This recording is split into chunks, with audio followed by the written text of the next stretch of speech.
चलिए दोस्तों, रेडी हो जाइए। नौकरी न करने वाला लगता है फिर खाली कर दिया है बहुत। ठीक है,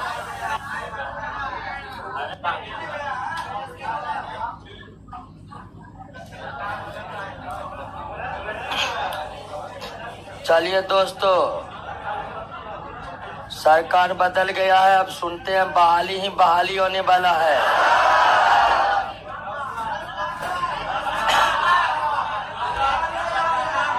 ध्यान दीजिए।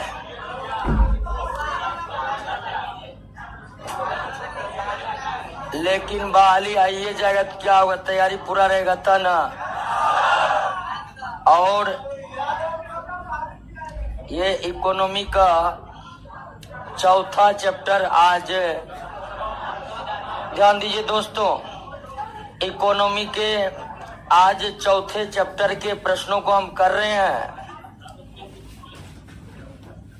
और क्या हुआ? कुछ बच गया तो कुछ न बचा है। बोले थे कि याद करने वाले तत्वों को हम छोड़ दिए हैं।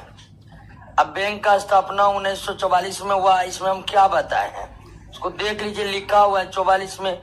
तो हम भी रटिए बताएंगे, इससे अच्छा आप भी रट लीजिए। तो जो महत्वपूर्ण बातें थी उसको तो हम डिस्कस किए ही। आज प्रश्नों को समाप्त कर देंगे। लेकिन हमको पता है कि पहला, दूसरा, तीसरा का क्वेश्चन भी बहुत कम को याद होगा।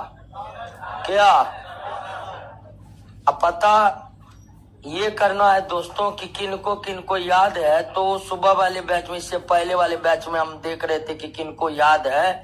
कोई ने कहा कि हमको याद नहीं है, कोई ने कहा कि हमको याद है, सब वैसे। तो दोस्तों, जिनको भी 1, 2 और 3 तीनों चैप्टर का क्वेश्चन याद नहीं है तो समझ जाइए वो रेस में नहीं है। भरम मत पालिए कि नौकरी हो जाएगा, होने वाला कुछ नहीं है दोस्तों।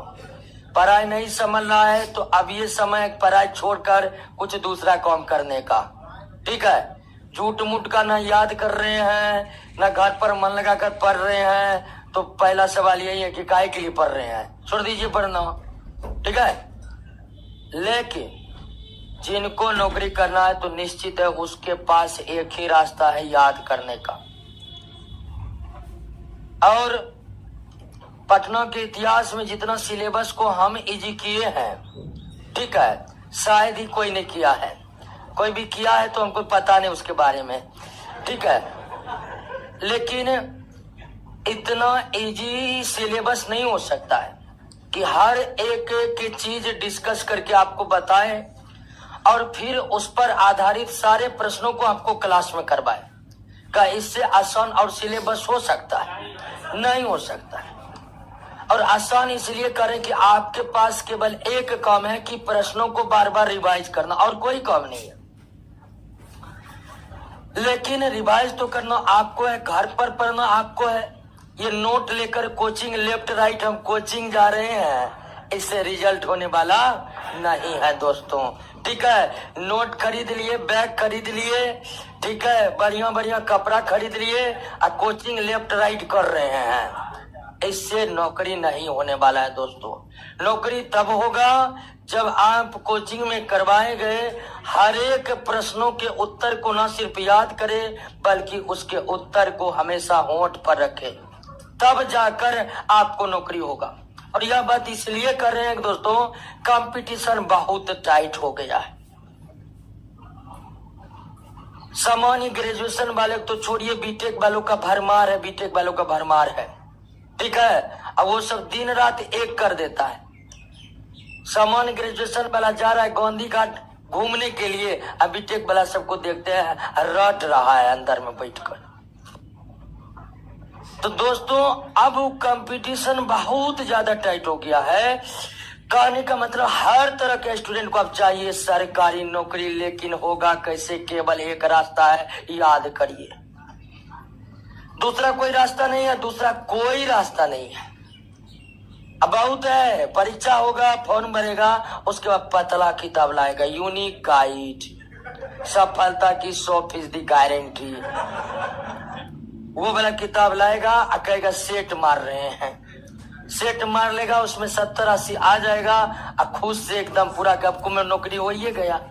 ये नहीं देख रहा कि 20-30 नहीं बन रहा उससे अभी भी। तो वो सबके चक्कर में नहीं रहना है। तो जिनको जिनको पहला, दूसरा, तीसरा इकोनॉमी का प्रश्न याद नहीं हुआ है, उसके लिए अभी भी नौकरी करने का रास्ता खुला हुआ है, वो याद कर लीजिए। अब भरम मत पालिए, बहुत भरम पाले रहता है कि तो हो न रहा है, समाप्त होगा तब याद करेंगे। समाप्त जिस दिन होगा ना, उस दिन आपको इतना याद करने के लिए रब्बा हो जाएगा कि आप उसके बोझ तले दब जाइएगा, फिर कभी उठ नहीं पाइएगा और पटना से बोरिया बिस्तर निकल कर सीधे निकल जाइएगा दोस्तों, कोई रास्ता नहीं बचेगा। इसलिए पहला, दूसरा, तीसरा हमको पता है बहुत को याद नहीं होगा, ठीक है, मुझे सुप्पा कर रहा है बहुत का, इसका मतलब है उसको याद नहीं। तो वार्निंग है, जिनको याद नहीं हुआ है, आज हम चौथा खत्म करेंगे और समय अब भी है कि याद कर लीजिए। ये नहीं कि समाप्त होगा तब याद करेंगे, समाप्त होगा क्या याद करिएगा, इतना याद करने के लिए रहेगा, ठीक तरह से याद नहीं कर पाइएगा। और दोस्तों हम देखते हैं आजकल एक एक नंबर का वैल्यू है, पीटी निकल जाता है, मेंस निकल जाता है, इंटरव्यू हो जाता है, फिर भी चढ़ जाता है, क्या हुआ जी, मेरिट नहीं बना मेरा। ऐसे ऐसे लोग हैं।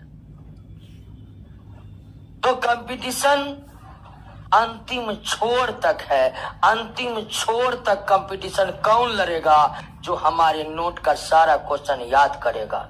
आइए दोस्तों, चार काली मत पीटिए, काली मत पीटिए, विनम्र निवेदन है कि जिनको याद नहीं वो याद कर लीजिए। अब कोई भरम नहीं पालना है, बहुत भरम पालता, हम पढ़ा दिए और उसके बाद गया कौन मास्टर लांग, जो मास्टर कम देता है, मटेरियल जिसका कम है उसके पास हम पढ़ेंगे।